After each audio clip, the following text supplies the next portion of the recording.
എല്ലാവരും ചോദിക്കുന്നത് love marriage ആണെന്ന് എല്ലാവരും ചോദിക്കുന്നത്. എൻ്റെ ഉമ്മനോട് പറഞ്ഞു എനിക്കിങ്ങനെ പോയാൽ കൊള്ളാമെന്നുണ്ട്. അപ്പോൾ ആ സമയത്ത് ഉമ്മടുത്ത് പൈസ ഇല്ലുമ്പോൾ അമ്മൻ്റെ വള ഉരി തന്നു.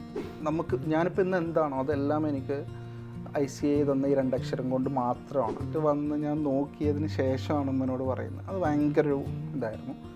അപ്പോൾ ആ ഒരു സമയത്ത് നമ്മൾ പെയിൻറ്റിങ്, സെൻറ്ററിങ് ഇങ്ങനത്തെ കാര്യങ്ങളൊക്കെ ചെയ്തിട്ടുണ്ട്. അവിടുന്ന് ആളുകൾ പറഞ്ഞിരുന്നത് ഒന്നുകൂടെ ആലോചിച്ചിട്ട് എടുത്താൽ മതി, ഇത് കഴിഞ്ഞിട്ട് പൊക്കൂടെ എന്നുള്ളതാണ്. അവിടെ ഞാനൊരു റിസ്ക് എടുത്തായിരുന്നു.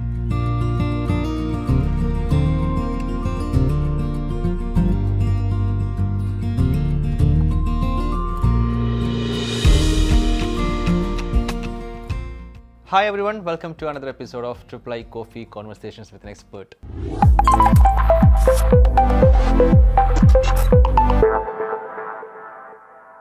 പലതരം റെസ്പോൺസിബിലിറ്റീസും ജോലികളും ഏറ്റെടുത്ത് നടത്തുന്ന ആൾക്കാരെ കാണുമ്പോൾ നമുക്കൊരു ഇയാൾ കൊള്ളാൻ തോന്നാറില്ലേ. ഇന്ന് നമ്മളോട് സംസാരിക്കാൻ പോകുന്നത് CA ആസിഫ് സാറാണ്. അദ്ദേഹം ട്രിപ്പിൾ ഐയുടെ അക്കാഡമിക് ഹെഡാണ്. നമ്മുടെ 5 കോഴ്സുകളുണ്ട്. 5 കോഴ്സുകളും പഠിക്കുന്ന കുട്ടികൾക്ക് ഏറ്റവും മികച്ച അധ്യാപകർ നമുക്കിവിടെ ഉണ്ട്.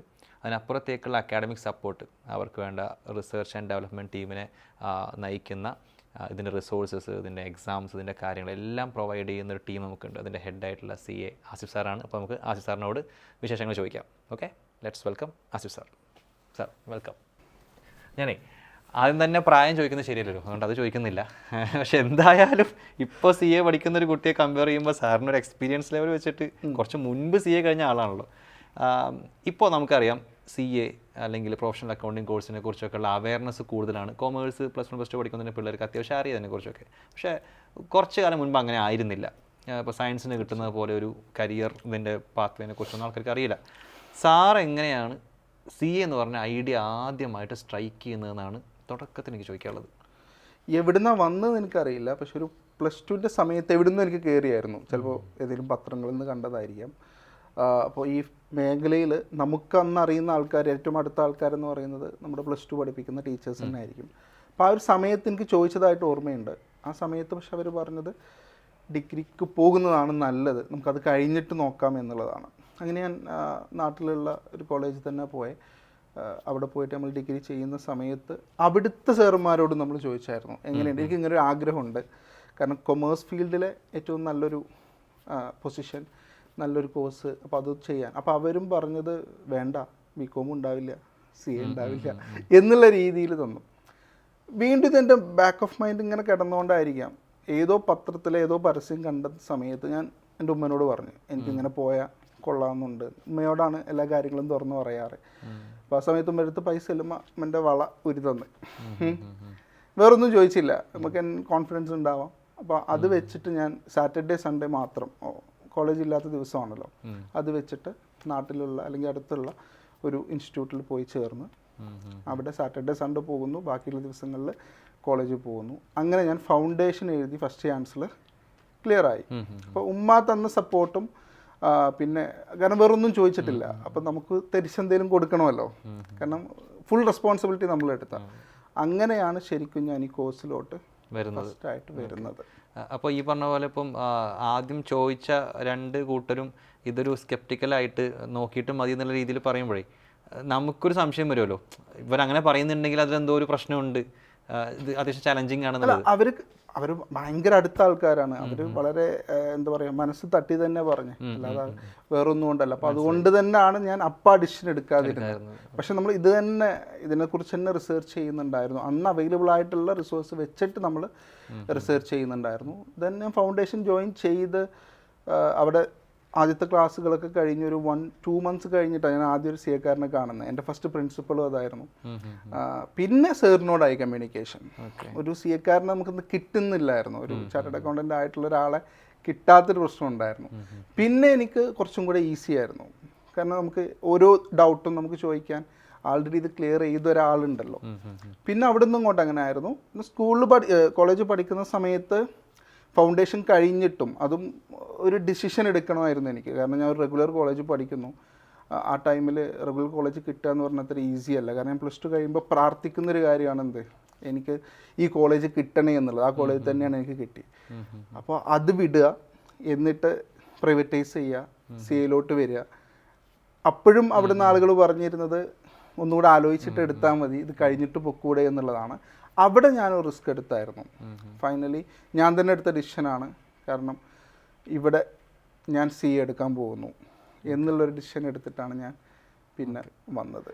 അപ്പോൾ ഈ പറഞ്ഞ പോലെ സാധാരണഗതിയിൽ ഇങ്ങനെ ഒരു കോഴ്സ് ഒന്ന് CA എന്ന് പറയുന്നത് പാസ്സാവാൻ ഈസി അല്ല, നമുക്കറിയാം. പാസ് പെർസെൻറ്റേജ് കുറവാണ് കമ്പാരിറ്റീവ്ലി മറ്റു കോഴ്സ് അപേക്ഷിച്ച് നോക്കുമ്പോൾ. അപ്പം ഇപ്പോൾ എൻ്റെ അനുഭവത്തിൽ ഈ കോഴ്സ് എടുക്കുന്ന അല്ലെങ്കിൽ ക്വാളിഫൈ ആയിട്ടുള്ള ആൾക്കാർ ചോദിക്കുമ്പോൾ കുറേ പേരൊക്കെ ഭയങ്കര സ്റ്റുഡിയസ്, അക്കാഡമിക്കലി ഭയങ്കര ബ്രൈറ്റ് ആണ്, അപ്പോൾ എന്നെക്കൊണ്ട് ഇത് പറ്റുമെന്നുള്ള കോൺഫിഡൻസ് കൊണ്ട് ഇത് എടുക്കുന്ന ആൾക്കാരുണ്ട്.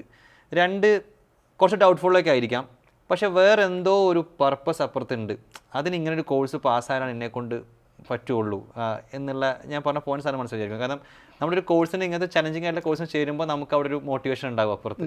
സാറിൻ്റെ മോട്ടിവേഷൻ എന്തായിരുന്നു? ചിലപ്പോൾ ചിലർക്ക് കാശായിരിക്കാം, സാലറി ആയിരിക്കാം, ഇൻകം ആയിരിക്കാം, ചില ആൾക്കാർക്ക് ആ ഒരു പദവിയോടുള്ള ഇഷ്ടമായിരിക്കാം.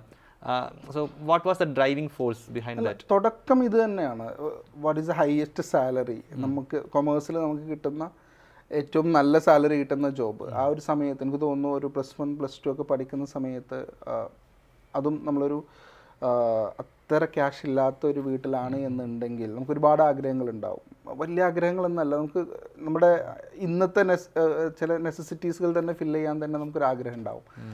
നമ്മുടെ മാത്രമല്ല, നമ്മുടെ ഫാമിലിയും കൂടെ അത് എത്തിക്കുക എന്നുള്ളൊരാഗ്രഹം നമുക്കുണ്ടാവും. അപ്പോൾ നമ്മളെ ഏറ്റവും കൂടുതൽ നോക്കുന്നൊരു കാര്യം എനിക്ക് തോന്നുന്നു which one is the highest rewarding job എന്നുള്ളത് തന്നെ ആയിരിക്കും. ഫസ്റ്റ് അത് തന്നെ ആയിരിക്കും ഞാനും നോക്കിയിട്ടുണ്ടാവുക. ബാക്കിയെല്ലാം പിന്നെ അതിനോട് CAക്ക് പഠിക്കാൻ പോവാന്ന് പറയുമ്പോൾ തന്നെ എല്ലാവരും ഒരു പേടിയോടെ കാണുന്നു. അപ്പോൾ അതും ചിലപ്പോൾ സ്ട്രൈക്ക് ചെയ്തിട്ടുണ്ടാവാം, എന്നാൽ എനിക്കത് കിട്ടണം. ഞാൻ കൊമേഴ്സ് എടുത്തു, പലരും എന്നോട് സയൻസ് എടുക്കാൻ പറഞ്ഞിട്ടുണ്ടായിരുന്നു. സ്കൂളിലൊക്കെ അത്യാവശ്യം പഠിക്കുന്ന ഒരു കുട്ടിയാണ്, അതായത് മുക്കില്ലാരായത്ത് മുറിമുക്കൻ രാജാവ് എന്ന് പറയാം. എനിക്ക് 79% ഉള്ളൂ എൻ്റെ ഹൈസ്കൂൾ 10th, പക്ഷെ ഞാനായിരുന്നു ഹയസ്റ്റ്. +2 83% ഉള്ളൂ, പക്ഷെ ഞാനായിരുന്നു ഹയസ്റ്റ്. അതായത് സയൻസിനേക്കാളും കൂടുതൽ കൊമേഴ്സിൽ ആദ്യമായിട്ട് വന്ന ഒരു സമയമായിരുന്നു. അപ്പോൾ അവിടെയൊക്കെ നല്ലോണം പഠിക്കുന്നതല്ലേ, സയൻസ് എടുത്തോ, പക്ഷെ എനിക്ക് അന്ന് സയൻസിനോട് വലിയൊരു താല്പര്യമില്ലായിരുന്നു. അപ്പോൾ ഇതിലെ ഏറ്റവും നല്ല പൊസിഷനിലോട്ട് എത്തുക എന്നുള്ളതും കൂടെ ഉണ്ടായിരുന്നു. പിന്നെ ആളുകളൊക്കെ ഭയങ്കര പേടിയോടെ പറയുന്നൊരു സാധനം, ഭയങ്കര അതായത് ഞാൻ CA പാസ്സായിട്ട് കല്യാണാലോചന സമയത്ത് പോലും ഫസ്റ്റ് ഞാൻ ഒരു കുട്ടിയെ മീറ്റ് ചെയ്ത് തിരിച്ച് വന്ന് ആ പാരൻ്റ് എന്നെ വിളിച്ചിട്ടുണ്ട്. എന്നിട്ട് പറയുന്നുണ്ട് ഫുള്ളും പാസ്സായിട്ടുണ്ടോ, ഒരു 10 വട്ടം ചോദിച്ചിട്ടുണ്ട് എന്നോട്. അപ്പോൾ ഇത് കഴിയുമ്പോൾ നമുക്ക് വലിയ കാര്യമൊന്നും തോന്നില്ല, പക്ഷെ ഇത് ആളുകളുടെ മനസ്സിലുണ്ടല്ലോ. അപ്പോൾ നമ്മളിത് പഠിക്കാൻ പോകുമ്പോൾ തന്നെ കൂടെയുള്ള പല ആളുകളും, ടീച്ചേഴ്സ് ഉൾപ്പെടെ, അവനതെടുക്കുന്നത് കാണണം എന്നുള്ള ഒരു സംഭവം ഉണ്ടായിരുന്നു ആ ഒരു സമയത്ത്. ഇതൊക്കെ ചിലപ്പോൾ നമ്മൾ ആ ഒരു സമയത്ത് സ്ട്രെച്ച് ചെയ്തിട്ടുണ്ടാവാം.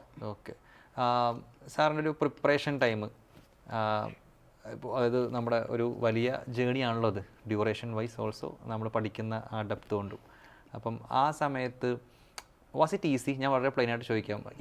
ഈസി ഇപ്പോൾ ഹാർഡാണെന്ന് എനിക്കറിയാം, അപ്പോൾ പലതരത്തിലുള്ള ഹാർഡ്ഷിപ്പ് ഉണ്ട്. ഇത് പഠിക്കാൻ എടുക്കുന്ന ഹാർഡ്ഷിപ്പ്, രണ്ട് നമ്മുടെ സിറ്റുവേഷൻ എന്നൊക്കെ പറയുന്നത്. അപ്പം how was the life back then and how was your studies? എനിക്ക് ഫൗണ്ടേഷൻ വലിയ പ്രശ്നമില്ലായിരുന്നു. അന്ന് CPT ആയിരുന്നു, സാറ്റർഡേ സൺഡേ നന്നായിട്ട് ഇത് ചെയ്യും. ദെൻ എക്സാം അടുപ്പിച്ച് ഞാൻ കോളേജിൽ നിന്നൊക്കെ കുറച്ച് ലീവൊക്കെ എടുത്ത് കുത്തിയിരുന്ന് പഠിക്കുമായിരുന്നു. ആ ഒരു ശീലം ഉണ്ടായിരുന്നു. കാരണം വീട്ടിലോ വേറെ ആർക്കോ ഒന്നും ഇതിൻ്റെ പറ്റി അറിയില്ല. അപ്പം നമ്മൾ തന്നെ അതിൻ്റെ റെസ്പോൺസിബിലിറ്റി എടുത്തുകൊണ്ടിരുന്നത്. പഠിച്ചിട്ടില്ല എന്നുള്ള ഒരു ഫീൽ ഉണ്ടല്ലോ, അതെനിക്ക് വന്നിട്ടില്ല. എൻ്റെ ലൈഫിൽ എനിക്ക് വന്നിട്ടേ ഇല്ല. ആ സമയത്ത് എൻ്റെ ബെസ്റ്റ് ഞാൻ കൊടുക്കുമായിരുന്നു. അപ്പോൾ വീട്ടുകാർക്ക് ഇത് മനസ്സിലാവാത്തതുകൊണ്ടൊക്കെ തന്നെ ഞാൻ ചിലപ്പോൾ വീട്ടിൽ നിന്ന് കോളേജ് ഉണ്ട് എന്ന് പറയും, നാട്ടിൽ തന്നെ റൂം എടുക്കും. ഫ്രണ്ട്സിൻ്റെ ആരെങ്കിലും അവർ ആൾറെഡി റൂം എടുത്ത് കാണും, അവിടെ പോയി അവരോട് പറയും. അപ്പോൾ അവരവിടെ നിന്ന് പഠിച്ചോ എന്ന് പറയും. എന്നിട്ട് രാവിലെ നമ്മൾ കോളേജിൽ പോകുന്ന പോലെയൊക്കെ എന്ത് ചെയ്യും, ബാഗൊക്കെ എടുത്തിട്ട് പോവും. വെറും 1 കിലോമീറ്റർ അപ്പുറത്തായിരിക്കും. എന്നിട്ട് അവിടെ ഇരുന്ന് പഠിക്കും. കോളേജ് ടൈം കഴിയും. കാരണം ഇപ്പൊക്ക് ഒരു പ്രൊഫഷണൽ ഷോർ ഉണ്ട്. അപ്പോൾ അല്ലെങ്കിൽ നോർമലി ഇപ്പോൾ പറയും, എടാ ഞാൻ ഒന്ന് പുറത്ത് പോകുന്നു, നീ ഒന്ന് വന്ന് നിൽക്കുക. അപ്പോൾ എനിക്ക് ഇതെല്ലാം എക്സ്പ്ലെയിൻ ചെയ്യണം. അപ്പോൾ അതിന് വേണ്ടിയിട്ട് അന്ന് അങ്ങനെയൊക്കെ ചെയ്തു. അപ്പോൾ പഠനം ഞാൻ ചെയ്തില്ല, അതിനോട് നീതി പുലർത്തിയില്ല എന്നുള്ളൊരു സങ്കടം എനിക്ക്. പക്ഷേ ഞാൻ ഭയങ്കര ഒരു ഫുള്ളി മലയാളം മീഡിയം, ഞാൻ ഫുള്ളി മലയാളം മീഡിയം പഠിച്ചു. അതായത് ഇംഗ്ലീഷിനൊക്കെ +2 ജസ്റ്റ് 32 വെച്ചായിരുന്നു നോർമലി പാസ്സാവാറ്. അപ്പോൾ അങ്ങനെയുള്ള ഒരു ഇതായതുകൊണ്ട് തന്നെ ഇനീഷ്യലി അത്യാവശ്യം നന്നായിട്ട് കഷ്ടപ്പെട്ടിട്ടുണ്ട്. പിന്നെ അങ്ങനെ ഒരു ഭയങ്കര കോച്ചിങ് ഒന്നും നമുക്ക് കിട്ടിയിട്ടില്ല. അന്നൊക്കെ ചെന്നൈയിലൊക്കെ എന്തുള്ളൂ ഭയങ്കര കോച്ചിങ്ങും കാര്യങ്ങളും. പിന്നെ ഒപ്പം ഫിനാൻഷ്യൽ പ്രശ്നം ഉണ്ടാവും. നമുക്ക് ക്ലാസ്സിന് പോവുക, ഇന്നത്തെ പോലെ അത്ര അഫോർഡബിൾ ആയിട്ടല്ല അന്നത്തെ ഇതും കാര്യങ്ങളും ഹോസ്റ്റല് എല്ലാം വേണം ചെന്നൈയിലൊക്കെ പോകണമെങ്കിൽ. അപ്പോൾ അതിൻ്റെയൊക്കെ ഒരു ഇഷ്യൂ കൊണ്ട് നമ്മൾ സ്വന്തമായിട്ട് പഠിക്കണം. സെൽഫ് പ്രിപ്പറേഷൻ ആയിരുന്നു. സോ വളഞ്ഞ് തെറ്റ് മനസ്സിലാക്കി തെറ്റ് തിരുത്തിയൊക്കെ ശരിയിലോട്ട് വരണം. അപ്പോൾ ഒരുപാട് സമയം എടുത്തിട്ടുണ്ടാവും ഞാൻ കമ്പാരിറ്റീവ്ലി ഇപ്പോഴത്തെ സ്റ്റുഡൻസിനെ അപേക്ഷിച്ച് ഒരുപാട് സമയം ഇരുന്നിട്ടുണ്ടാവും ഞാൻ. അപ്പം അങ്ങനെ പഠനം ഞാൻ മടി കാണിച്ചിട്ടില്ല. ഇപ്പോൾ എനിക്ക് തോന്നുന്നു ഇത് ഒരു 2010 ആ ഒരു സമയത്തൊക്കെയാണ് 10-14 ആ സമയത്ത് ഇതിനിടയ്ക്കുള്ള വേൾഡ് കപ്പൊക്കെ ഇപ്പോൾ രാത്രി 12 മണിക്കാണെന്നുണ്ടെങ്കിൽ ഞാൻ 12 മണി വരെ എന്ത് ചെയ്യും, പഠിക്കും, എന്നിട്ട് കളി കാണും. അങ്ങനെയൊക്കെയാണെന്ന് ചെയ്തിരുന്നത്. അപ്പോൾ എപ്പോഴും തീർക്കാനുള്ളത് ഞാൻ തീർത്തിരുന്നു എന്നുള്ളതാണ്. പല നമ്മുടെ കുട്ടികൾക്ക് വേണ്ടി നമ്മൾ വെബിനാർ കണ്ടക്ട് ചെയ്യാറുണ്ടല്ലോ. അപ്പോൾ മിക്കവാറും എല്ലാ വെബിനാറിലും സാറും നമ്മളുണ്ടാവാറുണ്ട്. ഈ അടുത്ത് നടന്ന വെബിനാറിൽ ഞാൻ ഉണ്ടായിരുന്നില്ല. ആ വെബിനാർ കഴിഞ്ഞതിന് ശേഷം അത് ഹോസ്റ്റ് ചെയ്ത ഷെറിൻ അതിനെക്കുറിച്ച് സംസാരിക്കുകയായിരുന്നു. അപ്പോൾ എന്നോട് പറഞ്ഞൊരു കാര്യം, നമ്മൾ ഒരുപാട് പല കാര്യങ്ങൾ ഞാനും സാറും സംസാരിച്ചിട്ടുണ്ടെങ്കിലും ഇത് ഞാൻ അറിഞ്ഞിരുന്നില്ല. അപ്പോൾ സാറിനൊരു സ്റ്റോറി ഉണ്ട്. അത് കേട്ടപ്പോൾ ഷെറിൻ ശരിക്കും ലൈക്ക് ഓക്കെ, ഇങ്ങനൊരു ബാക്ക് സ്റ്റോറി ഉള്ള ആളെൻ്റെ മുമ്പിൽ ഇരിക്കുന്നത് എന്നുള്ളത് അറിഞ്ഞില്ല എന്നോട് പറഞ്ഞു. ആ സ്റ്റോറി ഇപ്പോൾ സാറ് പറഞ്ഞതിൽ ചെറുതായിട്ടുണ്ട്. അതായത് ഒരു എക്കണോമിക് നമുക്ക് കുറച്ച് ചലഞ്ചിങ് ആകുമ്പോൾ നമ്മൾ ഇറങ്ങി പുറപ്പെട്ട് ഇതിനുള്ള സോഴ്സ് കണ്ടെത്തുമല്ലോ. സാറ് പഠിക്കുന്ന സമയത്ത് വർക്ക് ചെയ്തിട്ട് അങ്ങനെ പൈസ ഉണ്ടാക്കിയ ഇതിൻ്റെ മീൻസ് കണ്ടെത്തിയെന്ന് അങ്ങനെ കഥയുണ്ട്. ഒരു 10th മുതലേ നമ്മൾ ചെയ്തിട്ടുണ്ട്. ഒരു 10th കഴിയുന്ന സമയത്ത് ആ ഒരു 2 months ഉണ്ടല്ലോ, ആ 2 months അത് അവിടെ നമ്മളെല്ലാവരും ചെയ്തിട്ടുണ്ട്. ഞാൻ മാത്രം എന്നല്ല, നമ്മുടെ നാട്ടിലെ എല്ലാവരും പഠിക്കുന്നവരും പഠിക്കാത്തവരൊക്കെ ചെയ്യുന്നൊരു സാധനമാണ്. ആ 2 months എന്തെങ്കിലും ഇൻകം ചെയ്യാൻ പോവുക എന്നുള്ളത്. ചിലപ്പോൾ പെയിൻറ്റിങ് ആയിരിക്കാം. പക്ഷെ അതൊന്നും നമ്മൾ ഭയങ്കര സങ്കടപ്പെട്ടിട്ടോ വീട്ടിൽ അരി വാങ്ങാൻ പോകുന്നൊന്നല്ല. നമുക്കായിട്ട് എന്തെങ്കിലും ഉണ്ടാക്കണം എന്നുള്ളൊരു നമ്മുടെ സിനിമ, നമ്മുടെ ഡ്രസ്സ്, ഇതൊക്കെ മീറ്റ് ചെയ്യാൻ വേണ്ടിയിട്ടാണ്. അപ്പോൾ അതിന് വീട്ടിൽ ചോദിക്കുക എന്ന് പറയുന്നതും ചിലപ്പോൾ ഉണ്ടാവില്ല വീട്ടിൽ. അപ്പോൾ ആ ഒരു സമയത്ത് നമ്മൾ പെയിൻറ്റിങ്, സെൻറ്ററിങ്, ഇങ്ങനത്തെ കാര്യങ്ങളൊക്കെ ചെയ്തിട്ടുണ്ട്. എൻ്റെ +2 റിസൾട്ട് വരുന്ന സമയത്ത് ഞാൻ റിങ് ഇറക്കാൻ പോകുന്ന ഒരു, കാരണം അന്ന് എനിക്ക് നല്ല ഓർമ്മയുണ്ട്. ഞാൻ രാവിലെ ഫസ്റ്റ് ഡേ ആയിരുന്നു അത്. രാവിലെ ഞാൻ അന്ന് റിങ് ഇറക്കാൻ വേണ്ടിയിട്ട് ആളില്ല. അപ്പോൾ ഇവരാളില്ല എന്ന് പറയുന്നു. അപ്പോൾ ഞാൻ പോയിട്ട് അയാളോട് പറഞ്ഞു ഞാൻ വരട്ടെ എന്ന് ചോദിച്ചു. അപ്പോൾ പറഞ്ഞു ഇല്ല പറ്റില്ല, ചെറിയ കുട്ടികളല്ലേ, ഭയങ്കര ഡേഞ്ചറാന്ന് പറഞ്ഞു. അപ്പോൾ ഞാൻ കുറച്ച് വിഷമത്തോടെ വന്നു. അപ്പോൾ എൻ്റെ കൂടെയുള്ളൊരു ഫ്രണ്ട് ഉണ്ട്, അവൻ പറഞ്ഞില്ല അവൻ ചെയ്തോളും എന്ന് പറഞ്ഞു കൊണ്ടുപോവുക. അപ്പോൾ അവരും നല്ലോണം സപ്പോർട്ട് ചെയ്യും. ഒരിക്കലും കിണറ്റിൽ ഇറങ്ങേണ്ട ആവശ്യമൊന്നും നമുക്ക് വരില്ല. നമുക്കിത് വലിക്കുക, കൊണ്ടുപോയി ഇടുക. റിങ് പിടിക്കുമ്പോഴും നല്ല തടിയും ബലമൊക്കെ ഉള്ള ആൾക്കാരുടെ ഇടയിലേ നമ്മൾ നിർത്തുള്ളൂ. എനിക്ക് ആ റിസ്ക് ഒന്നും മനസ്സിലായിട്ടില്ലായിരുന്നു. ഇത്ര ബുദ്ധിമുട്ടുള്ള പരിപാടിയാണ്, ഭയങ്കര ഇതാണെന്നൊന്നും മനസ്സിലായിട്ടില്ല. പക്ഷെ ഭയങ്കര എമൗണ്ട് ആയിരുന്നു ആ ഒരു സമയത്ത്. 250 per day എന്നൊക്കെ പറയുന്നത് ഭയങ്കര എമൗണ്ട് ആയിരുന്നു. അപ്പോൾ അത് ചെയ്തിട്ടുണ്ട്. എൻ്റെ +2 റിസൾട്ട് ഞാൻ വൈകുന്നേരം 4-5 മണിക്ക് ആയപ്പോഴാണ് അറിയുന്നത്. കാരണം അന്ന് പണിയിലായിരുന്നു. ഞാൻ റിസപ്ഷനിൽ നിന്നിട്ടുണ്ട്, ഒരു ഹോട്ടൽ അല്ലെങ്കിൽ ഒരു ഇതിൻ്റെയൊക്കെ ഒരു റിസപ്ഷനിസ്റ്റായിട്ട് നിന്നിട്ടുണ്ട്. അത് ഭയങ്കര എക്സ്പീരിയൻസ് ആയിരുന്നു. കാരണം നമുക്ക് ഓണേഴ്സ് ആദ്യം ഭയങ്കര ഇതായിട്ട് തരും, ഇൻസ്ട്രക്ഷൻ തരും. ഇന്ന ആൾക്കാർക്ക് കൊടുക്കരുത്, ഇന്ന കുടിക്കാൻ വരുന്നവർക്ക് കൊടുക്കരുത്. അപ്പോൾ നമുക്ക് ചില ദിവസങ്ങളിലൊക്കെ നമ്മൾ ശരിക്കും നമുക്കറിയില്ല, വരുന്ന സമയത്ത് ഇവർ ഭയങ്കര ജെന്റിൽമാനായിട്ട് വരും, നമ്മൾ കൊടുക്കും, പിന്നെ അവിടെ ആകെ പ്രശ്നമാക്കിയിട്ടുണ്ടാവും. അപ്പോൾ കുറച്ച് നാട്ടിൽ നിന്ന് ഒരു 10-12 കിലോമീറ്റർ അപ്പുറമാണ്. അപ്പോൾ നമുക്ക് ഫസ്റ്റ് ഒന്നും അറിയില്ല. അപ്പോൾ ഞാൻ നാട്ടിലെ ഫ്രണ്ട്സിനെ വിളിക്കും രാത്രി 12-1 മണിക്കൊക്കെ. അവർ വരിക, എന്നിട്ട് പിറ്റേന്ന് ഓണർ വരുന്നതിന് മുമ്പ് ഞങ്ങളെല്ലാവരും കൂടെ വൃത്തിയാക്കുക. ഇങ്ങനത്തെ പരിപാടികളൊക്കെ ചെയ്തിട്ടുണ്ട് ആ ഒരു സമയത്ത്. രസകരമായിരുന്നു സംഭവങ്ങൾ. നേരത്തെ ഒരു കല്യാണ ആലോചനയുടെ കാര്യം വഴിയേ പറഞ്ഞല്ലോ. അപ്പം അടുത്തത് സാറ് കല്യാണം കഴിച്ചിരിക്കുന്ന ഒരു ചാർട്ടേഡ് അക്കൗണ്ടൻ്റാണ്. ഞാൻ ആദ്യമായിട്ട് എനിക്ക് ഓർമ്മയുണ്ട്, നിങ്ങളെ കാണുന്ന സമയത്ത് നിങ്ങളുടെ വൈഫും കൂടെ ഉണ്ടായിരുന്നു. അപ്പോൾ നിങ്ങൾ രണ്ടുപേരും CA കാരാണെന്നൊക്കെ പറഞ്ഞു. അപ്പോൾ ഇതൊരു പ്ലാൻഡ് തീരുമാനമായിരുന്നു ചാർട്ടേഡ് അക്കൗണ്ട് കല്യാണം കഴിക്കുക, അതോ അങ്ങനെ സംഭവിച്ചു പോയതാണോ? വെറുതെ അറിയാൻ വേണ്ടി ഒരു കൗതുകം. എല്ലാവരും ചോദിക്കുന്നത് ലവ് മാരേജ് ആണെന്ന് എല്ലാവരും ചോദിക്കുന്നത്. ആക്ച്വലി പക്ക അറേഞ്ച്ഡ് മാരേജ് ആയിരുന്നു. ഞാൻ നമ്മൾ CA കഴിഞ്ഞതിന് ശേഷം ഒരു MCS പ്രോഗ്രാം ഉണ്ട്. നമുക്ക് ഈ കമ്മ്യൂണിക്കേഷൻ അങ്ങനത്തെ കാര്യങ്ങളൊന്നും ശരിക്കും കോഴ്സ് ഫുള്ളി ബുക്ക് ബേസ്ഡ് ആണല്ലോ. അപ്പോൾ ഇത്തരം കാര്യങ്ങൾ ഡെവലപ്പ് ചെയ്യാൻ വേണ്ടിയിട്ട് നമുക്ക് ആർട്ടിക്കിൾഷിപ്പിൻ്റെ മുമ്പ് ഒരു സെഷനുണ്ട്, ഓറിയൻറ്റേഷൻ എന്നൊക്കെ പറഞ്ഞൊരു സെഷനുണ്ട്. അതുപോലെ CA പാസ്സായി കഴിഞ്ഞതിന് ശേഷവും നമുക്കൊരു സെഷനുണ്ട്. അത് കമ്പൽസറി ആയിട്ട് നമ്മൾ അറ്റൻഡ് ചെയ്യണം 15 days. ഈ 15 days ഞാൻ കാലിക്കറ്റാണ് ചെയ്തത്. അപ്പോൾ കാലിക്കറ്റിൻ്റെ ഒരു റിലേറ്റീവിൻ്റെ വീട്ടിലാണ് നമ്മൾ നിന്നിരുന്നത്. അപ്പോൾ ആ ഒരു ബേസിൽ വന്നൊരു ആലോചനയാണ് ശരിക്കും. അവരാരോടോ കല്യാണപ്രായമായിട്ട് ഞാനിങ്ങനെ എൻ്റെ ഉമ്മ ഇങ്ങനെ നിർബന്ധിച്ചുകൊണ്ടിരിക്കുന്നൊരു സമയം. അപ്പോൾ ജസ്റ്റ് അവിടെ പറയുന്നു. അപ്പോൾ അവർ മുഖേന അങ്ങനെ വന്ന് കണക്റ്റ് ആയിട്ടുള്ള ഒരു സംഭവമാണ്. അപ്പോൾ എല്ലാവരും വിചാരിച്ചിരിക്കുന്നത് ഒരേ ഫീൽഡ് ആയതുകൊണ്ട് എപ്പോഴും കേൾക്കുന്നൊരു ചോദ്യമാണ്. പക്ക അറേഞ്ച്ഡ് തന്നെ ആയിരുന്നു. അല്ല, ഞാൻ ലവ് മാരേജിനപ്പുറത്തേക്ക് അങ്ങനെ ഒരു പ്ലാൻ ഉണ്ടായിരുന്നു ചോദിച്ചത്. അതായത് ഞാൻ സി ആണ്, അങ്ങനെ സി എ തന്നെ ലൈഫ് പാർട്ട്ണർ ആക്കാന്നുള്ളതൊന്നും ഇല്ല, അങ്ങനെ പ്ലാൻ ഒന്നും ഉണ്ടായിട്ടില്ല. ഓക്കെ, അവളുടെ വിധി എല്ലാം അങ്ങനെ സംഭവിച്ചു പോയി അല്ലേ? ശരി, ഓക്കെ. അപ്പോൾ ഓക്കെ സാറേ, ചാർട്ടേഡ് അക്കൗണ്ടൻറ്റ് 3 ഘട്ടമുണ്ട് ഫൗണ്ടേഷൻ, നമുക്കറിയാം. അപ്പോൾ ഇതിൽ ഓരോ തവണ ഇത് ക്വാളിഫൈ ആകുക എന്ന് പറയുമ്പോൾ ഒരു രസകരമായ മൊമെൻ്റ് ആണല്ലോ. അങ്ങനെ ഫൈനൽ എന്ന് പറഞ്ഞത് കംപ്ലീറ്റ് ആകുമ്പോഴുള്ള ഒരു ഫീല് ഞാൻ അത് എല്ലാ ആൾക്കാരോടും ചോദിക്കുന്നതാണ്. പക്ഷെ എനിക്ക് ഇഷ്ടമാണ് അത് കേൾക്കാൻ വേണ്ടി. അപ്പം ഒരു വിക്ടറിയുടെ മൊമെൻറ്റ്, ഇത് ക്വാളിഫൈ ആയി കഴിയുന്നൊരു മൊമെൻ്റ് ഉണ്ടായിരുന്നല്ലോ, ഹൗ വാസ് ദാറ്റ്? ഫസ്റ്റ് ഗ്രൂപ്പിനാണ് ഞാൻ ഗ്രൂപ്പ് വൈസ് ആയിട്ടാണ് ക്ലിയർ ചെയ്തത്. Actually C A foundation first attempt, inter first group ഞാൻ സെക്കൻഡ് ഗ്രൂപ്പ്, പക്ഷേ ഞാൻ ഗ്രൂപ്പ് വൈസാണ് ക്ലിയർ ചെയ്തിരിക്കുന്നത്. ഫൈനൽ ഫസ്റ്റ് അറ്റംപ്റ്റ് ഞാൻ എഴുതുമ്പോൾ ഞാൻ ജയിക്കുമെന്ന് ഉറപ്പിച്ചതായിരുന്നു. സമയത്ത് ഞാൻ പേപ്പറെല്ലാം പാസ്സായി, അഗ്രിഗേറ്റ് പോയി. അത് മൊത്തം നോക്കുമ്പോൾ അതായത് 40 മാർക്സ് ആണ് ഓരോ പേപ്പറിന് വേണ്ട, അത് കിട്ടി. ബട്ട് അഗ്രിഗേറ്റ് ഒരു എനിക്ക് തോന്നുന്നു 12-11 മാർക്കിന് പോയി. അന്ന് ഞാൻ ഭയങ്കര ഡെസ്പായിരുന്നു. ഞാൻ ചെന്നൈയിൽ ആർട്ടിക്കൽഷിപ്പ് ചെയ്തത്, ചെന്നൈയിലായിരുന്നു. അപ്പോൾ നേരെ സാറിൻ്റെ അടുത്ത് പോയി, ഇനി എനിക്ക് വർക്ക് ചെയ്യാൻ വയ്യ. സാർ പറഞ്ഞു കുഴപ്പമില്ല, ഒരു 1 മന്തും കൂടെ ഉള്ളായിരുന്നു, ലീവ് എടുത്തോ, പോയി പഠിച്ചോ എന്ന് പറഞ്ഞു. എന്നിട്ട് ഞാൻ ട്രിവാൻഡ്രത്ത് പോയിരുന്നാണ് ഞാൻ പിന്നെ പഠിക്കുന്നത്. ആ സമയത്ത് നന്നായി പഠിച്ചിട്ടുണ്ട്. നേരെ പോയി മുടിയൊക്കെ മുട്ടയടിച്ച് റൂമിലിരുന്ന് പുറത്തിറങ്ങണ്ട വിചാരിച്ച് അങ്ങനെ ഇരുന്ന് പഠിച്ച് ആ അറ്റംപ്റ്റ് ജയിക്കാന്ന് പറഞ്ഞാൽ 50 കറക്റ്റ് 200 അങ്ങനെയാണ് വന്നത്.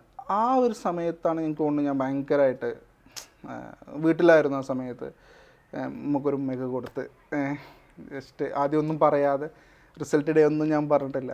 കാരണം ഫസ്റ്റത്തെ ഒരു ഇതുള്ളതുകൊണ്ട്. കാരണം ഫസ്റ്റ് റിസൾട്ട് വന്ന ദിവസം എന്നെക്കാളും ടെൻഷനാണ് വീട്ടുകാർ.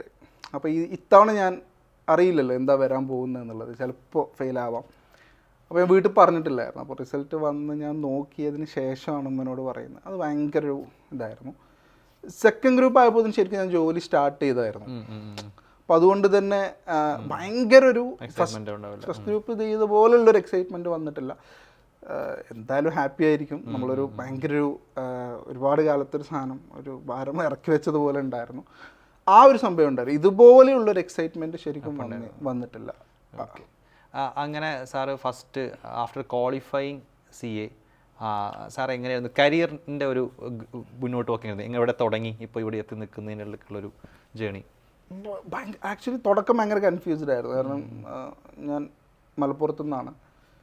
ഒബ്വിയസ്ലി നമ്മൾ എന്തായിരിക്കും തീരുമാനം, ഗൾഫിൽ പോവുക, അങ്ങനെ തന്നെയാണ് നമ്മൾ പൈസ ഉണ്ടാക്കുക, അങ്ങനെ ഒരു സാധനം തന്നെയായിരുന്നു ഡിസൈഡ് ചെയ്തിരുന്നത് ഇത് പഠിക്കുന്ന സമയത്തൊക്കെ. പക്ഷേ പാസ്സായതിന് ശേഷം പിന്നെയാണ് ശരിക്കും നമുക്ക് ആ കൺഫ്യൂഷൻ സ്റ്റാർട്ട് ചെയ്ത് പ്രാക്ടീസ് ചെയ്യണോ, പുറത്ത് പോകണോ, ബിഗ് ഫോഴ്സിൽ കയറണോ. ഞാൻ ഇൻ്റർവ്യൂസ് അറ്റൻഡ് ചെയ്തിട്ടുണ്ടായിരുന്നു, വലിയ കമ്പനീസിൻ്റെ ഇൻ്റർവ്യൂസ് അറ്റൻഡ് ചെയ്തിട്ടുണ്ടായിരുന്നു, പിന്നെ ഗൾഫിലോട്ട് പരിശ്രമിച്ചിട്ടുണ്ടായിരുന്നു.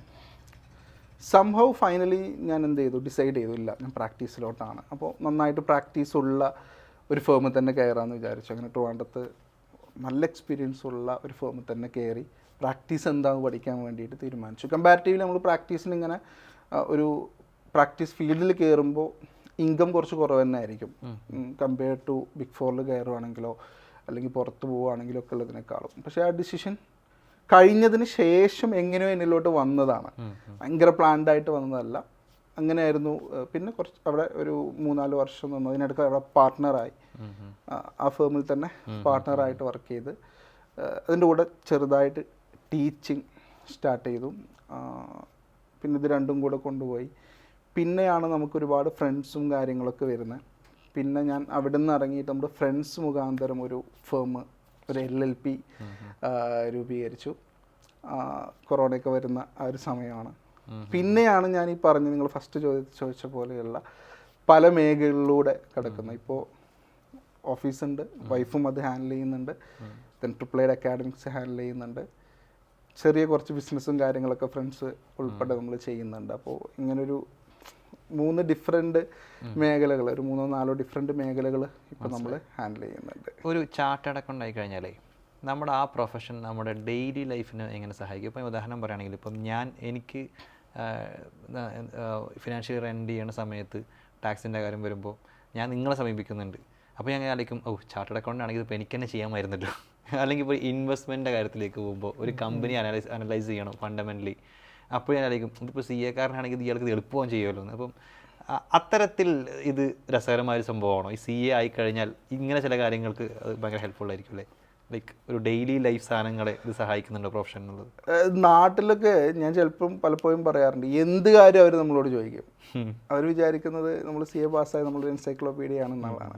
അങ്ങനെയല്ല, നമുക്കും ഇതിലും സ്പെഷ്യലൈസ് ചെയ്യുന്ന ആൾക്കാരുണ്ട് ഓരോ മേഖലയും. പക്ഷേ ഇതിനെല്ലാത്തിനെ കുറിച്ച് ഒരു ബേസിക് കാര്യമുണ്ടല്ലോ, അത് ഒരു കോമൺ മാനിനേക്കാളും അല്ലെങ്കിൽ ബാക്കിയുള്ള പ്രൊഫഷനേക്കാളും നമുക്ക് ഫൈനാൻസ് ഫീൽഡിലെ എല്ലാ കാര്യങ്ങളെക്കുറിച്ചും കുറച്ചും കൂടെ നമുക്ക് ബോധ്യം ഉണ്ടാവും. കാരണം ആ കാര്യങ്ങളാണ് നമുക്ക് പഠിക്കാനുള്ളത്. പിന്നെ CA എന്നുള്ളൊരു കോഴ്സിൽ പ്രാക്ടിക്കൽ ഓറിയൻറ്റഡ് ആയിരിക്കും. നമുക്ക് ആ പ്രാക്ടിക്കൽ അറിയാതെ നമുക്ക് ആ എക്സാം പാസ്സാവാനോ ഒന്നും അറിയാം. അപ്പോൾ ആ ഒരു രീതിയിലായിരിക്കും നമ്മൾ ട്രെയിൻ ചെയ്തിട്ടുള്ളത്. നമ്മുടെ മൈൻഡും കാര്യങ്ങളൊക്കെ ആ രീതിയിലായിരിക്കും നമുക്ക് ട്രെയിൻ ചെയ്ത് വന്നിട്ടുണ്ടാവാം. അപ്പോൾ ഒരു ബേസിക് നോളജ് ഉണ്ടാവും.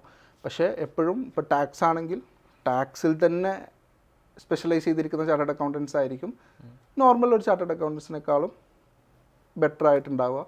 അതുപോലെ ഇൻവെസ്റ്റ്മെൻറ്റ് ആ രീതിയിൽ സ്പെഷ്യലൈസ് ചെയ്തിട്ടുള്ള ഒരുപാട് ഫ്രണ്ട്സ് ഉണ്ട്.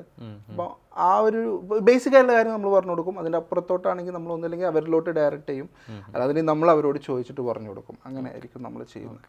അപ്പോൾ ഇത് കഴിഞ്ഞിട്ട് പോകുമ്പോൾ എനിക്ക് കുറച്ച് ഡൗട്ട്സ് ഉണ്ട്. ഓക്കെ. സാധാരണ മുമ്പിൽ വരുന്ന ആൾക്കാർ ഏതെങ്കിലും ഒരു ക്വാളിഫിക്കേഷൻ കഴിഞ്ഞിട്ടുണ്ടാവും, അവരത് ഫാക്കൽറ്റി ആയിരിക്കും. അപ്പോൾ എൻ്റെ മുമ്പിലിരിക്കുന്ന ആൾ അക്കാഡമിക് ഹെഡ് ആയതുകൊണ്ട് എല്ലാ കോഴ്സിനെ കുറിച്ചും കൃത്യമായിട്ട് ചോദിക്കാൻ പറ്റിയാണ്. അപ്പോൾ ഞാൻ ചോദിക്കുന്നത്, നമ്മൾ 3 ഇന്ത്യൻ കോഴ്സ് എടുക്കാം, CA, CMA, CS. ഇത് 3 ക്വാളിഫൈ ആൾക്കാരുടെ ജോബ് റോൾസ് ഉണ്ടല്ലോ.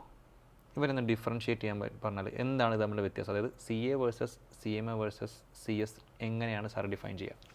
ഇപ്പോൾ ഇതിൽ ഇന്ത്യൻ കോഴ്സ് ഈ 3 കോഴ്സും ഇതിലിപ്പോൾ CA, CMA കഴിഞ്ഞാൽ ശരിക്കും ഒരേ രീതിയിൽ ജോലി ചെയ്യുന്ന ആൾക്കാരുണ്ട്. അപ്പോൾ ഇന്ത്യക്ക് പുറത്തൊക്കെയാണെന്നുണ്ടെങ്കിൽ CA ഓർ CMA എന്ന് ഇന്ത്യക്കകത്തും ഗവൺമെൻറ്റിലൊക്കെ ആണെന്നുണ്ടെങ്കിലും CA or CMA qualified, CA inter or CMA inter qualified ആയവർക്ക് പൊതുവിൽ ഇപ്പോൾ ടാക്സേഷൻ ആയിക്കോട്ടെ, ഇപ്പോൾ കൺട്രോളർ ആൻഡ് ഓഡിറ്റ് ജനറൽ ആയിക്കോട്ടെ, ഇവിടേക്കൊക്കെ ഇത് വരാറുണ്ട്. പക്ഷേ ബേസിക്കലി ഇതിൻ്റെ ഡിഫറൻസ് ഒന്ന് അറിയുന്നത് വളരെ നല്ലതാണ്. പ്രത്യേകിച്ച് CS. ഇപ്പോൾ നമ്മുടെ തന്നെ CS ടീമിലുള്ളൊരു കുട്ടി തവണ എക്സാം എഴുതാൻ പോകുന്ന സമയത്ത് ഫൈനലിൽ 8 പേരേ ഉള്ളൂ ഫൈനൽ എഴുതാനുള്ളത്. പലപ്പോഴും CS-നെ നമ്മൾ നോക്കുമ്പോൾ കിട്ടാനില്ല. അപ്പോൾ നമ്മുടെ ഓഫീസിലോട്ടാണെങ്കിലും വർക്ക് ചെയ്ത് ചെയ്യാനെങ്കിലൊക്കെ. അപ്പോൾ ആ ഒരു ബേസിൽ നോക്കുമ്പോൾ വളരെ ഡിമാൻഡുള്ളൊരു കോഴ്സാണ് ശരിക്കും CS, കമ്പനി സെക്രട്ടറി എന്ന് പറയുന്നത്. വളരെ ഡിമാൻഡുള്ള കോഴ്സാണ്. എത്രത്തോളം CS-ന് ആവശ്യമുണ്ടോ അതിനേക്കാളും വളരെ കുറവാണ് നമുക്ക് CS അവൈലബിലിറ്റി ഉള്ളത്.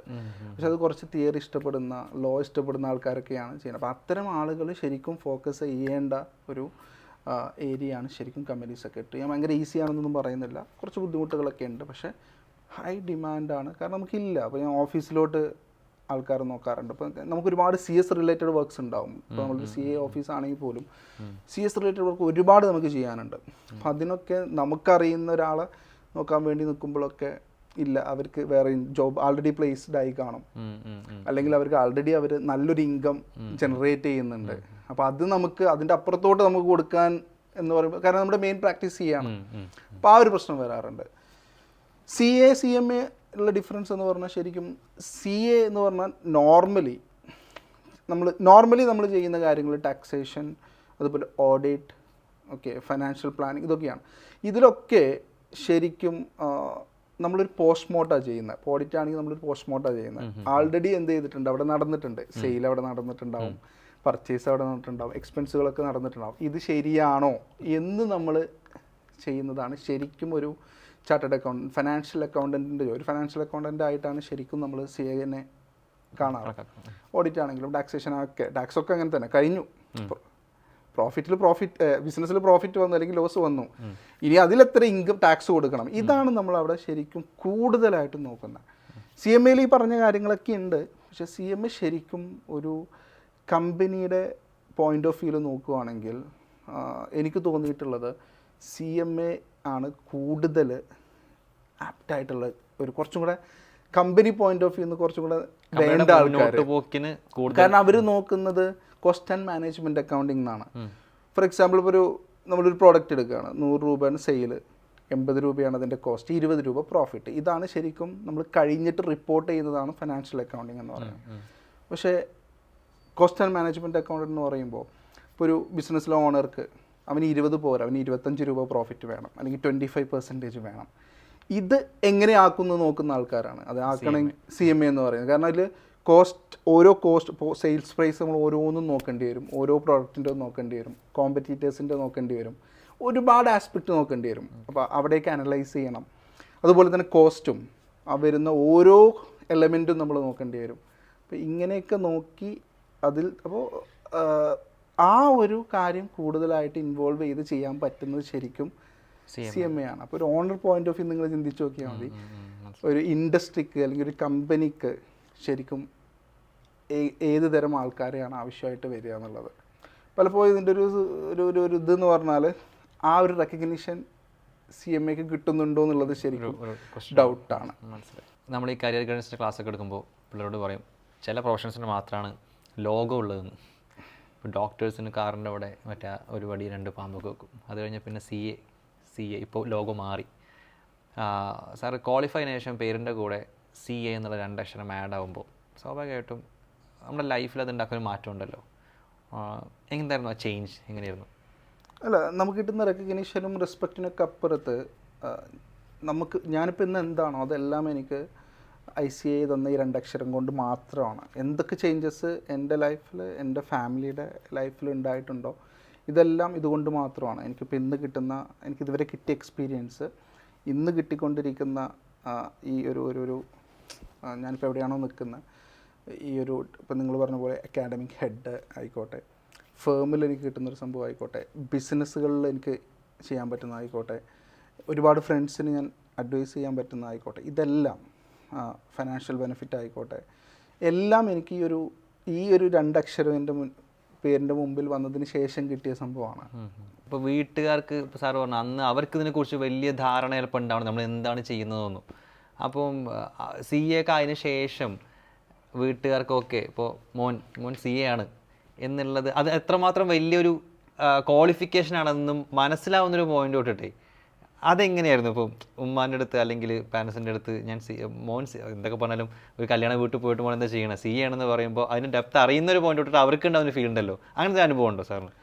തുടക്കത്തിൽ ഇപ്പോൾ ഫൗണ്ടേഷൻ പാസ്സായപ്പോൾ തന്നെ അവർ CA പാസ്സായി എന്നുള്ള രീതിയിൽ ഒരു പ്രഷർ നമുക്ക് ആൾറെഡി ഇട്ടിട്ടുണ്ട്, നാട്ടിലാണെങ്കിലും റിലേറ്റീവ്സിൻ്റെ അടുത്താണെങ്കിലും ഒക്കെ. ഇപ്പോൾ കുറച്ചും കൂടെ ഇതായിരുന്നു. ഇപ്പോൾ വിചാരിച്ചിരുന്നത് കുറച്ചും കൂടെ പെട്ടെന്ന് ഇത് ചെയ്യുന്ന, അപ്പോൾ ഒരു അന്നൊക്കെ ഫയർ ആൻഡ് സേഫ്റ്റി എന്നൊക്കെ പറയുന്ന 2 months 3 months കൊണ്ടൊക്കെ നമുക്ക് എവിടെയെങ്കിലും ജോബിന് പോകാമെന്നൊക്കെ പറയുന്ന ഒരുപാട് കോഴ്സ്, അതെടുക്കാത്തതിനൊക്കെ ചെറിയ പ്രഷറൊക്കെ ഇപ്പം എൻ്റെ ഭാഗത്തു നിന്നൊക്കെ ഉണ്ടായിരുന്നു. പക്ഷെ എന്തൊക്കെയായാലും അവർ ആ ഫൗണ്ടേഷൻ മുതൽ തന്നെ നമുക്കിതിലുള്ള ഒരു വിശ്വാസത്തിന് അതിനേക്കാളും അവർക്ക് നമ്മളിൽ വിശ്വാസം ഉണ്ടായിരുന്നു, നമ്മളെന്തായാലും തീർക്കുന്നുണ്ടായിരുന്നു. ഫാമിലി മാത്രമല്ല കേട്ടോ, ഫ്രണ്ട്സ് ആണെങ്കിലും, ഫ്രണ്ട്സിൻ്റെ കാര്യമൊന്നും പറയാതിരിക്കാൻ പറ്റില്ല. അപ്പോൾ എൻ്റെ നാട്ടിലെന്ന് പറയുമ്പോൾ ഫുട്ബോൾ കളിക്കണം, സിനിമക്ക് പോവും, ഇതിനെല്ലാം നമുക്കൊരു കൂട്ടമുണ്ട്. അപ്പോൾ അവരൊക്കെ ആ സമയത്ത് വിളിക്കാതിരിക്കുമായിരുന്നു.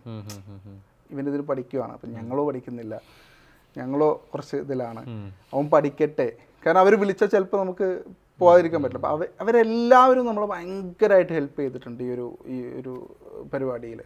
പിന്നെ ഇത് ക്വാളിഫൈ ചെയ്ത് കഴിഞ്ഞപ്പോൾ അവർക്ക് ഓക്കെ അപ്പോൾ എങ്ങനെയായിരുന്നു? കല്യാണാലോചന സമയത്ത് അവർ ഭയങ്കരമായിട്ട് എൻ്റെ മോൻ CA ആണ് എന്നുള്ള രീതിയിൽ നിൽക്കും. നമുക്ക് എന്തൊരു കോഴ്സാണെങ്കിൽ നമ്മൾ തീരുമ്പോൾ അല്ലെങ്കിൽ നമുക്ക് ഏകദേശം അതിൻ്റെ ഫുൾ അറിയും, എങ്ങനെയാണിത്, എന്താണ് ഈ കോഴ്സ്. ഇപ്പോൾ ഡോക്ടറാണെങ്കിലും എഞ്ചിനീയർ ആണെങ്കിലും ഒക്കെ ഉണ്ടാവും. നമ്മളത് തുടങ്ങുമ്പോൾ നമ്മൾ വിചാരിക്കുന്നതിനേക്കാളും ആ ഒരു സ്ഥിതി ആയിരിക്കില്ല നമ്മളത് ക്ലിയർ ചെയ്യുമ്പോൾ ഉണ്ടാവുക. പക്ഷേ നമ്മുടെ പാരൻസും നമ്മുടെ ഫ്രണ്ട്സും റിലേറ്റീവ്സൊക്കെ എന്തായിരിക്കും അതേ ഇതിൽ തന്നെ ആയിരിക്കും നിൽക്കുക. അത് ബാലൻസ് ചെയ്യാൻ ശരിക്കും കുറച്ച് പണി തന്നെ. വിചാരിക്കുന്ന പോലെയല്ല. എൻ്റെ ഫ്രണ്ട് ചെയ്ത് എനിക്ക് ഓർമ്മയുണ്ട്, അവൻ ചാർട്ടേഡ് അക്കൗണ്ടൻ്റ് ആണ്. പണ്ടൊക്കെ നമ്മൾ വിചാരിച്ചു ഒപ്പിന് പൈസ എന്ന് പറഞ്ഞിട്ടാണല്ലോ എല്ലാവരും ഇതിന് വരിക. അപ്പോൾ അത് പക്ഷേ ഏതൊരു ജോലിക്ക് അതിൻ്റെതായ കുറച്ച് കാര്യങ്ങൾ സ്ട്രഗിൾസും കാര്യങ്ങളൊക്കെ ഉണ്ടാവുമല്ലോ. അപ്പോൾ ഏതോ ഒരു ദിവസം അവൻ കുറച്ച് ബിസിയാണ്. ആ സമയത്ത് നിങ്ങൾ ഇതിനത്ര കഷ്ടപ്പെടും, നിങ്ങൾക്ക് ഒപ്പിനല്ലേ പൈസ എന്ന് ചോദിക്കുമ്പോൾ അവനന്ന് ചെയ്ത് എനിക്ക് ഓർമ്മയുണ്ട്. ഒരു പേപ്പർ എടുത്തിട്ട് കുറേ ഒപ്പിട്ടിട്ട് കൊണ്ടാ എനിക്ക് പൈസ വേണ്ട, എനിക്ക് പൈസ വേണ്ട. അപ്പോൾ ആ ഒരു ഗ്യാപ്പ് പലപ്പോഴായിട്ടും മനസ്സിലായി വരാറുണ്ടായിരുന്നു. ഒരു ചാർട്ടേഡ് അക്കൗണ്ടിൻ്റെ ജോലി ഭയങ്കര സ്ട്രഗിൾ ഇങ്ങനെ ആയിരിക്കുമോ? എങ്ങനെയാണ് സാറിൻ്റെ ഒരു life as A chartered accountant? നമ്മുടെ ഏറ്റവും ബുദ്ധിമുട്ടുള്ള സമയം നമ്മുടെ ആർട്ടിക്കൽഷിപ്പ് ആയിരിക്കും. ആ സമയത്താണ് ശരിക്കും നമ്മൾ വർക്ക് ചെയ്യുന്നുള്ളൂ. ആ സമയത്താണ് നമ്മൾ ബേസ് തൊട്ട് എല്ലാ ക്ലറിക്കൽ സാധനവും കാര്യങ്ങളും ഒക്കെ ചെയ്യുന്നത്. പിന്നെ അത്രയും നമുക്കില്ല. നമ്മളൊരു MBBS കുറിച്ച് തന്നെ ആലോചിച്ചത്. കാരണം എനിക്ക് തോന്നുന്നു അവരെ ഏറ്റവും കൂടുതൽ സ്ട്രഗിൾ ചെയ്യുന്നത് അവരുടെ ആ ഒരു ഹൗസ് ഏജൻസി ആ ഒരു സമയത്തായിരിക്കും. കാരണം പിന്നെ നമ്മളിത് ചെയ്യിപ്പിക്കുകയാണ്, പിന്നെ നമ്മളിത് ഓവർവ്യൂ ചെയ്യുകയാണ്. അപ്പോൾ അത് ചെയ്യണമെങ്കിൽ നമ്മൾ ആദ്യം എന്ത് ചെയ്യണം, ഇത് ചെയ്തിരിക്കണം. ആദ്യം നമ്മൾ എന്ത് ചെയ്യണം, ഇത് ചെയ്തിരിക്കണം. അപ്പോൾ ആ ഒരു ഇത് നോക്കുമ്പോൾ ഭയങ്കര അങ്ങനെ ഒരു ഇതല്ല. ആ 3 വർഷം നമ്മൾ അതിനേക്കാളും കുറവാണ് പിന്നെ നമ്മൾ ചെയ്യുന്ന എല്ലാ കാര്യങ്ങളും എന്നുള്ളതാണ്. ഓക്കെ. സോ ഈ ഒരു കുറച്ച് നേരത്തെ സംസാരം കൊണ്ട് എനിക്കുണ്ടായിട്ടുള്ളൊരു വൺ ബെനിഫിറ്റ് ഞാൻ പറഞ്ഞാൽ, നമ്മൾ വെബിനാറിലൊക്കെ CA കുറിച്ച് തന്നെ ടെക്നിക്കൽ സൈഡ് എങ്ങനെയാണ് ഇത് പഠിക്കേണ്ടത്, ഇതിൻ്റെ പരീക്ഷകൾ എത്രയുണ്ട് എന്നൊക്കെ പറഞ്ഞു കൊടുക്കും. എനിക്ക് ഓരോ ചാർട്ടേഡ് അക്കൗണ്ട്സിന് ഇൻ്റർവ്യൂ ചെയ്യുമ്പോൾ എനിക്ക് ആ കോഴ്സിനെ കുറച്ചും കൂടി അറിഞ്ഞു എന്നുള്ളൊരു ബോധം വരാറുണ്ട്. ഞാൻ അതിൽ നിന്ന് കുറച്ചും കൂടെ വളരെ ദൂരം ഇപ്പോൾ സഞ്ചരിച്ചിട്ടുണ്ട്, എനിക്ക് മനസ്സിലായി. Thank you for that. സാറിന് പറഞ്ഞ കാര്യങ്ങൾ ഡെഫിനറ്റ്ലി ഇത് വാച്ച് ചെയ്യുന്ന ഒരുപാട് കുട്ടികൾ, ഇപ്പോൾ ഒരു CA ആവാൻ ആസ്പയർ ആവുന്ന കുട്ടികൾക്ക് മോട്ടിവേറ്റഡ് ആവുന്ന കാര്യങ്ങൾ, അവർ ശ്രദ്ധിക്കേണ്ട കാര്യങ്ങൾ, ഇതിനെങ്ങനെ അപ്രോച്ച് ചെയ്യണം എന്നൊക്കെ മനസ്സിലായിട്ടുണ്ടാവും. സോ ഇതിനെല്ലാത്തിനും വലിയ താങ്ക്സ് പറയാണ്. നമുക്ക് വീണ്ടും ഇതുപോലെ വേറൊരു ടോപ്പിക്കായിട്ട് വീണ്ടും മീറ്റ് ചെയ്യാമെന്ന് വിചാരിക്കുന്നു. തീർച്ചയായും. ഓക്കെ, അപ്പോൾ നമുക്ക് അടുത്ത എപ്പിസോഡിൽ വീണ്ടും കാണാം. Thank you for watching and all the best.